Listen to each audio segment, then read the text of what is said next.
दास अपना कीजिए। मैं हूँ शरणागत तुम्हारी चरणों में रख लीजिए। बोलो साचे दरबार की जय। बोलो श्री रंगली निवासी भगवान की जय। बोलिए श्री स्वामी जी महाराज की जय।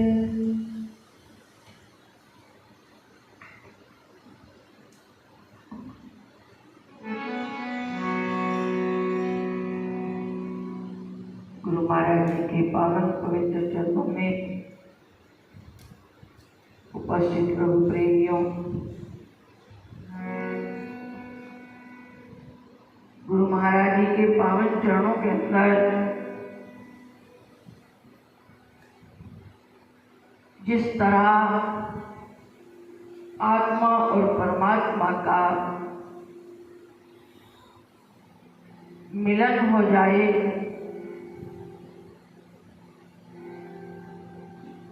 एक रूप हो जाते हैं। जो भी हम अपने जीवन के अंदर पूजा पाठ, नित्य नेम, सत्संग, ध्यान, साधना कर रहे हैं, जिस प्रकार भी आप कुछ भी करते हो, उन साधनों का एकमात्र फल यही है, भगवान की भक्ति, भगवान का प्रेम। जैसे एक क्रिया करते करते वो जब सच होने लगती है तो वो प्रेम में तब्दील हो जाती है। भले ही हमारी आज साधना एक क्रिया मात्र है, सत्संग में आना, घर के अंदर ज्योत जगाना,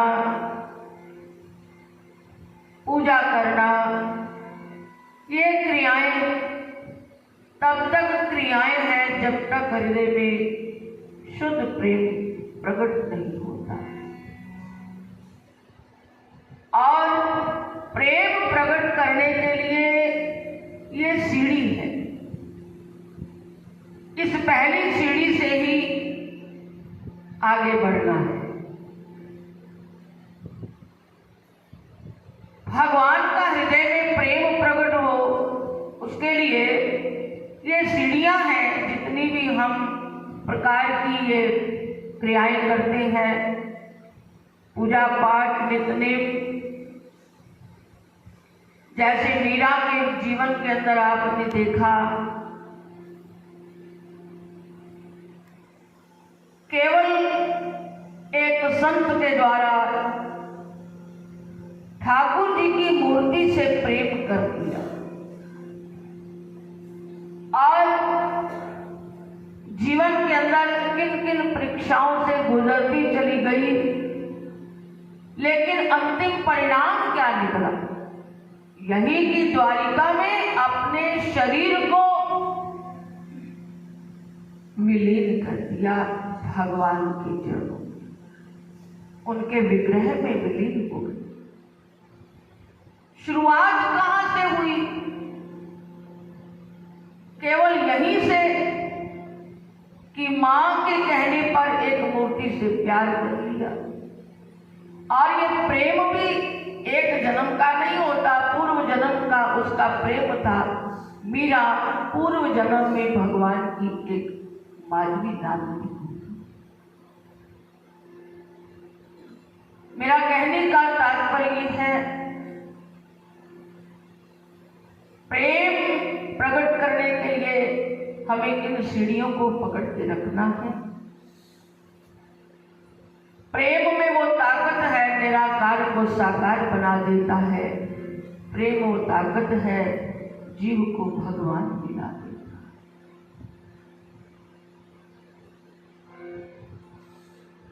कभी कभी इंसान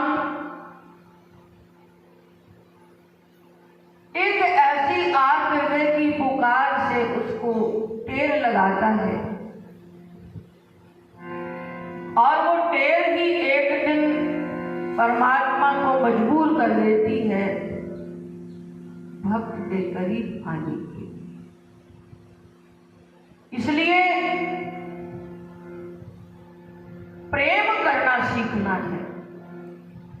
प्रेम कैसा होना चाहिए? जिस प्रेम में किसी प्रकार का दम्भ ना हो, किसी प्रकार का छलावा ना हो। जितना भी किया जाए मन से किया जाए। वो प्रेम एक दिन परमात्मा को मिलाने की शक्ति रखता है। श्री रामचरितमानस के अंदर तुलसीदास जी ने भी कह दिया, हरि व्यापक सर्वत्र समाना, प्रेम ते प्रगट होए मैं जाना। तुलसीदास कहते हैं मेरा परमात्मा व्यापक है, कोई जगह ऐसी नहीं जहां वो नहीं, पर कहने से वो हमें नजर भी तो नहीं आ रहा, मिलता भी तो नहीं, लेकिन तुलसीदास जी ने मिलने का रास्ता भी दे दिया साथ साथ। हरि व्यापक सर्वत्र समाना, वो सब जगह है, कोई ऐसी जगह नहीं जहां वो नहीं, पर वो छिपा हुआ निराकार प्रकट कब होगा? प्रेम से प्रकट होए मैं जाना। तुलसीदास जी ने कहा मेरा अनुभव है वो प्रकट होगा प्रेम से। कबीर साहब भी यही कह रहे हैं, सब घट मेरे साइया सोना घट ना कोए, बोले हारी उस घट के जागट प्रकट हुए। उस प्रेम को प्रकट करने के लिए हमें ध्यान लगाने की जरूरत है, बार बार उसके गुणों का गुणगान करने की जरूरत है। जिसका गुणगान किया जाएगा उसको मिलने की इच्छा प्रकट हो जाएगी। जब तक चाह नहीं राह नहीं बनेगी। अभी तो चाह बनानी है, हमारे अंदर चाह ही नहीं है तो राह कहां मिले? देखिए ध्रुव बालक को जब ये ताना दिया गया कि अगर इस पिता की गोद में बैठना था तो मेरे गर्भ से जन्म लेना था, वो एक ऐसी चोट खाई बालक ध्रुव ने, जिसको चोट को खाने के बाद वो घर से निकला। अभी उसको पता नहीं किसको मिलना है, किसकी तरफ मेरी माँ ने इशारा कर दिया, फिर लेकिन निकला। जहां लेकर निकला तो रास्ते में राह बन गई। राह कैसे बनी? नारद जी आकर मिले। हमारी भक्ति का एक प्रमाण है, हमारे प्रेम का प्रमाण है। अगर चाह लेकर निकलोगे तो परमात्मा का कोई भेजा हुआ दूत, कोई संत आपको रास्ते में मिलेगा। ध्रुव जी निकले तो रास्ते में कौन आए? नारद जी। नारद जी क्यों आ गए? वो भगवान के दूत हैं। भटकी हुई आत्मा को मिलाने के लिए रास्ते में आ गए। अब लेकिन मिलाने वाले ने पहले तो परीक्षा भी ली, बेटा कहां जा रहे हो? सारी घटना बता दी, मेरे साथ क्या हुआ है। तब नारद जी कहने लगे, बेटा जंगल की यातनाओं को तुम नहीं सहन कर पाओगे, चलो घर चलो। कहा नहीं, मेरी मां ने कहा है कि मेरे पिता जंगल में है, तब से मिलेंगे, मैं उनको खोजने के लिए जा रहा हूं। फिर प्रलोभन भी दिया, चलो तुम घर चलो, तुम अपने पिता की जायदाद का वारिस हो, तुम आधा हिस्सा लेकर के अलग रहना। बालक ध्रुव ने इस प्रलोभन के अंदर फंसने की बजाय विचार किया, अभी मैंने भजन किया भी नहीं, अभी तो घर से चला हूं,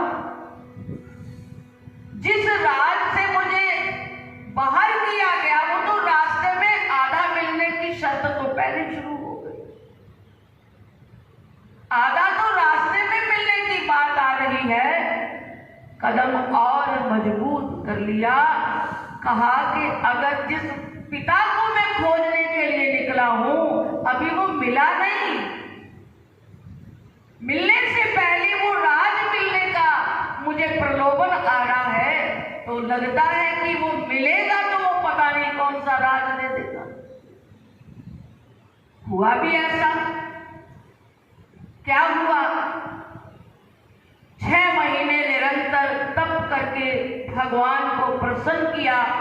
भगवान ने जब अपना दर्शन दिया, किस मुद्रा में दर्शन दिया? दोनों भुजा खोलकर सामने आए। आओ बेटा, हम तुम्हें अपनी गोद में बिठाना चाहती हैं। क्यों? गोद से ही उठाया गया, गोद में बिठाया। इतना ही नहीं, आगे क्या किया? भगवान ने कहा कि जाओ बेटा, अब तुम अपने पिता के राज का सुख भोगो। बालक ध्रुव अब तैयार नहीं, कहने लगे प्रभु अब मुझे उस राज का सुख नहीं चाहिए जहां से मुझे निष्कासित किया गया है। तब कहा मैं तुम्हारा आज पिता बन करके तेरे सामने आया, अब मेरी इच्छा है तू राज का सुख हो। भगवान की आज्ञा लेकर कहते हैं 36,000 वर्ष तक बालक ध्रुव ने राज का सुख भोगा। इसके आगे भी कुछ हुआ। ध्रुव बालक जब संसार से गए, काल के ऊपर पांव रखकर गए और बने क्या? आसमान के अंदर ध्रुव तारा आज भी वो दुनिया के सामने प्रकट है, अमर है। सभी तारे उस तारे की परिक्रमा कर रहे हैं। यह किस बात का प्रमाण है और किस चीज का परिणाम है?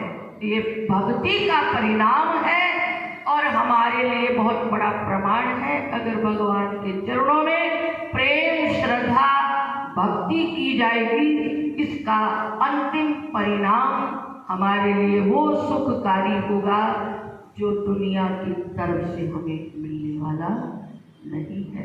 तो हमें जब जब हम ध्यान करें, प्रभु के भक्ति में, साधना में जाएं, अपने अंदर वो प्रेम, एक पुकार अपने आर्त हृदय की लगाएं कि शायद उस आर्त हृदय की पुकार ही भगवान निराकार को साकार बनाकर हमारे सामने ले आती है।